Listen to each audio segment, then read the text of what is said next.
Intel beats out AMD and Nvidia, setting a precedent for the upcoming GPU wars. Google sets a bad precedent for the upcoming AI wars, and one of Intel's greatest flubs is going away. Let's get into the hot news, everybody. I'm your Brett host. We're going to get into the hottest tech news that I can find on the internet while you enjoy your Brett Fist, or as the kids say on Twitch, tally ho. Actually, before we get into the top news stories, I do want to say that we are currently giving away a PC over on Twitch. This is a PC that was gifted to us by Asetek. They were like, hey, Brett, do you want to just give away a PC to your community? And I was like, sure. So this has a Ryzen 7 5800X cooled by an Asetek liquid cooler and an RX 6800 XT. It's a beastly PC, and you can win it if you come watch us over on Twitch. That's all you have to do. You earn points to the giveaway by watching, and I finally have it. We're going to be drawing the winner next Friday. In case you're interested, come join us. We're streaming right now. No matter when you watch this video, our live stream will be live over on Twitch. And what's live right now is Intel's attempt to bolster its GPU department. The Intel Arc graphics have kind of been maligned a little bit because Intel made promises with regards to their drivers and the implementations that they would bring, especially before they launched the Arc A series of graphics cards. They promised day zero drivers for Elden Ring last year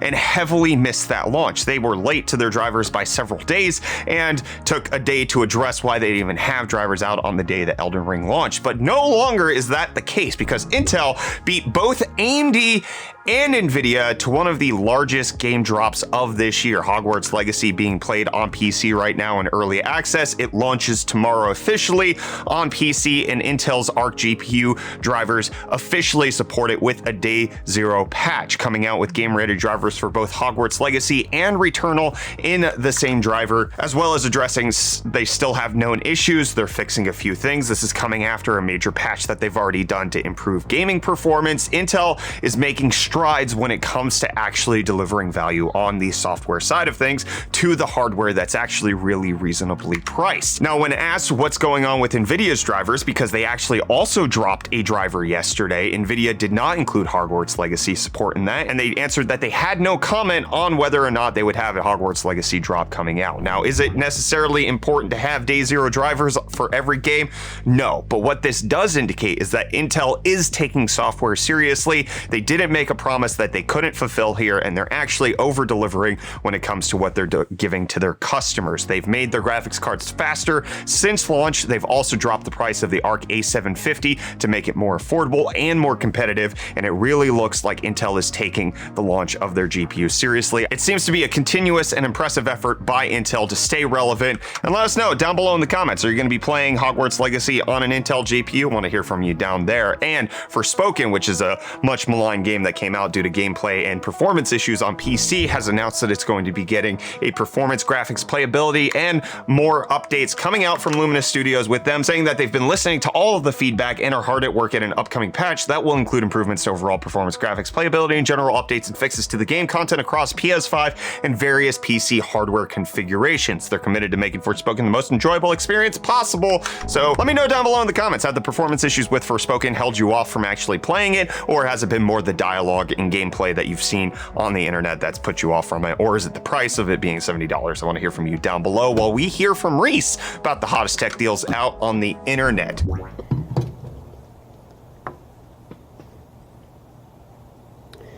My disappointment is immeasurable, and my day is ruined. Thank you, Reece. Not a single stumble to be had, but Google announcing and showing off its Bard AI at a Paris demo yesterday. And it turns out, according to reports, after a stumble in the live event, they pulled the entire live stream. Additionally, coming out that they revealed incorrect facts, spreading misinformation, as well as they wiped $120 billion off of their market cap. You can see right here that Microsoft is surging, especially with its announcements that it's rolling ChatGPT into Bing and Edge, and Google is collapsing because of what happened with the Bard announcement. And if you want to know what that was, it turned out that in the showcase that they had with regards to Bard, it was supposed to be talking about different things that you could ask it, like explain to my 9-year-old what's happening with the James Webb Space Telescope, and it incorrectly and correctly answered a few different things about exoplanets, saying that the James Webb Space Telescope was the first to take pictures of the exoplanets, which is not true because it was actually the European Southern Observatory's very large telescope that actually actually did that all the way back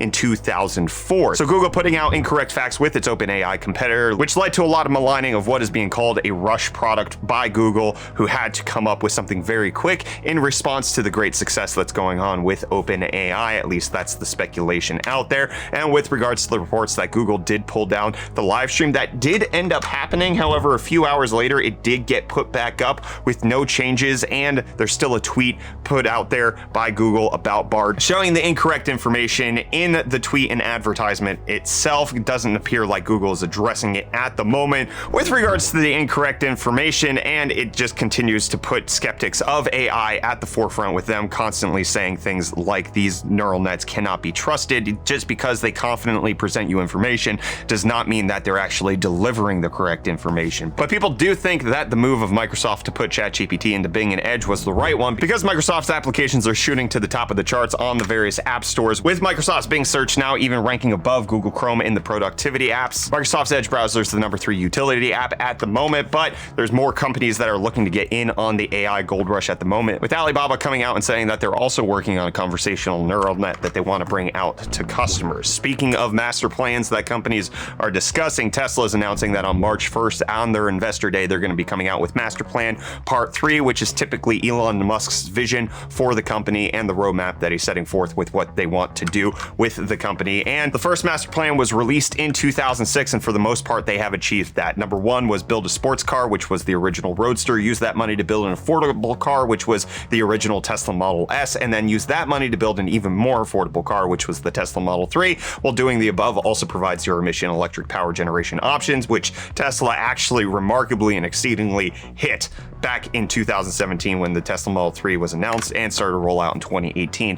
Master Plan Part 2 is a little bit more mixed, with number one being creating stunning solar roofs with seamlessly integrated battery storage, which is about mixed because Tesla Solar does exist. However, they have dramatically scaled back on the solar roof installations that they do, and typically only do solar panels in various different markets because of manufacturing issues that they've had with the solar tiles themselves. But number two was expand the electric vehicle product line to address all major segments, which they're working on. Tesla Semi obviously had its first shipments towards the end of last year, and Tesla Cybertruck has now begun its mass production. Still hasn't hit that, so they're not in all major market segments at the current moment. And develop a self-driving capability that is 10 times safer than manual via massive learning fleet, which, depending on how you want to read Tesla's own safety data, they have accomplished. But number four is definitely not happening, which is enable your car to make money for you when you aren't using it, because I don't think Tesla actually created Turo, and their robo-taxi fleet, which they have announced, has not come out yet. And specifically on Master Plan Part 3, people are expecting them to announce their separate vehicle, which is supposed to be for the robo-taxi, as well as a refresh to the Tesla Model 3, in case you care about any of that. But MSI announcing a refresh to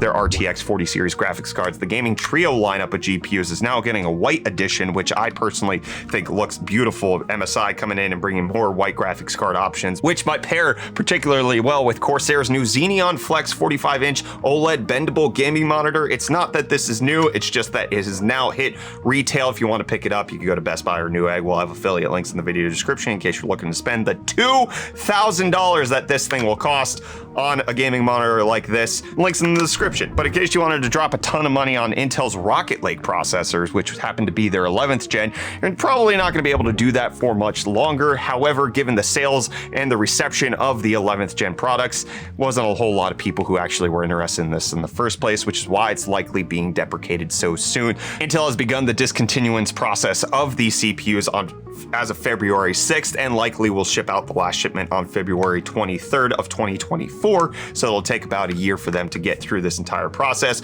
But the 11th gen, especially on the gaming side of things, was not well received because the 11900K had fewer cores than the 10900K, and despite the fact that it was based on Cypress Cove architecture and had new integrated graphics, the CPU itself was lesser than the previous generation in several different ways, which made it so that people didn't really enjoy it. And it was the last CPU based on the Skylake architecture when they revamped it for 12th gen and actually came out with a new micro architecture. So goodbye 11th gen, we hardly knew ye, and I hardly knew ye, because hot news is over. I'll see you back here for more hot news tomorrow, my friends, to close out your week.